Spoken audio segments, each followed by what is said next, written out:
আসসালামু আলাইকুম। আশা করি সবাই অনেক ভালো আছেন।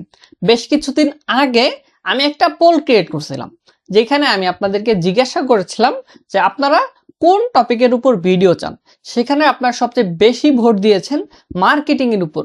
সত্যি বলতে এতে আমি একটু অবাক হইনি, কারণ এখনকার এই সময় এসে ডিজাইন করা অনেক সহজ হয়ে গেছে।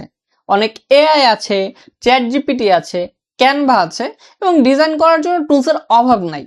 কিন্তু মার্কেটিং, এখানেই বেশিরভাগ সেলাররা আটকে যায়। আমি অনেকের স্টোর দেখেছি, তাদের স্টোর অনেক সাজানো গোছানো, এবং আমি অনেকের ডিজাইন দেখেছি, তাদের ডিজাইন অনেক ভালো, কিন্তু তারপরেও সেল নেই, এবং সেল এলেও সেটা কনসিস্টেন্ট না।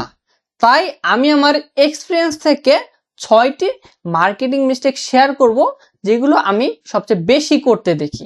তো চলেন ভিডিওটি শুরু করা যাক। প্রথমত, প্রোডাক্ট সেল করবেন না, ইমোশন সেল করুন। আমার কাছে এটা মার্কেটিংয়ের সবচেয়ে বড় মিস্টেক।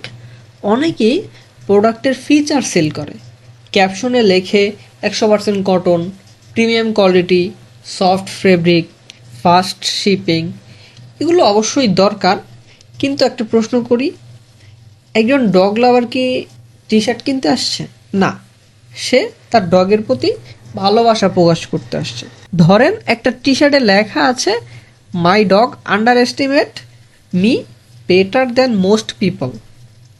এখন এখানে মানুষ কি কটন কিনছে? না, সে ভাবছে তার নিজের কথা, নিজের ইমোশন। আবার ক্যাট লাভারদের জন্য যদি লেখা থাকে sorry I am late, my cat was sitting on me, এটা একজন ক্যাট লাভার পড়বে এবং হাসবে, কারণ সে জানে এটা সত্যি। সে টি শার্ট কিনছে না, সে একটি রিলেটেবল মোমেন্ট কিনছে, সে একটা ইমোশন কিনছে। মার্কেটিংয়ের কাজই হচ্ছে ইমোশনটাকে খুঁজে বের করা। আপনি যদি শুধু প্রোডাক্ট দেখান তাহলে মানুষ কম্পেয়ার করবে, কিন্তু আপনি যদি ইমোশনটাকে ফুটাই তুলতে পারেন তাহলে তারা সেটার সাথে কানেক্ট হবে এবং প্রোডাক্ট কিনবে। এবং তারপর আমাদের দ্বিতীয় যে ভুলটা, সেটা হচ্ছে কনসিস্টেন্সি নেই। এই ভুলটা আমি অনেক বেশিই করতে দেখি। অনেকেই অনেক মোটিভেশন নিয়ে কাজ শুরু করে, কিন্তু কিছুদিন পর তারা হারিয়ে যায়, তাদের আর আপডেট থাকে না, আবার হুট করে কোথা থেকে চলে আসে। তো এইভাবে করলে মার্কেটিং হয় না। ফেসবুকের অ্যালগরিদমও বোঝে না যে আপনি কী করতে চাচ্ছেন, তখন ফেসবুক আপনার পোস্টগুলোকে মানুষের সামনে আর নেয় না। আর আরেকটা বিষয়, অনেকেই ভাবে একটা পোস্ট দিলেই সেল আসবে, কিন্তু বাস্তবে এমনটা নাও হতে পারে। আপনাকে ধৈর্য ধরে কাজগুলো করতে হবে। ট্রাস্ট একদিনে তৈরি হয় না। কনসিস্টেন্সি শুধু অ্যালগরিদমের জন্য না, কনসিস্টেন্সি ট্রাস্ট বিল্ড করার জন্য। এবং তারপর আমাদের রয়েছে হচ্ছে যে শুধু একটা প্ল্যাটফর্মের উপর নির্ভর করা। এটা অনেক সেলারাই করে, যে শুধু একটা প্ল্যাটফর্মের উপর তারা কাজ করে, কিন্তু এইটা খুবই রিস্কি। অনেক সেলারের পুরো বিজনেস শুধু একটা প্ল্যাটফর্মে দাঁড়িয়ে আছে, কিন্তু ধরেন ওই প্ল্যাটফর্মটা যদি রিচ কমিয়ে দেয় বা সেল কমে যায় বা অ্যাকাউন্ট রেস্ট্রিক্টেড করে দেয়, তাহলে কিন্তু আপনার বিজনেস সেখানেই থেমে যাবে। তাই একটা প্ল্যাটফর্ম কখনোই আপনার জন্য না। তাই ধীরে ধীরে একাধিক ট্রাফিক সোর্স তৈরি করার চেষ্টা করুন।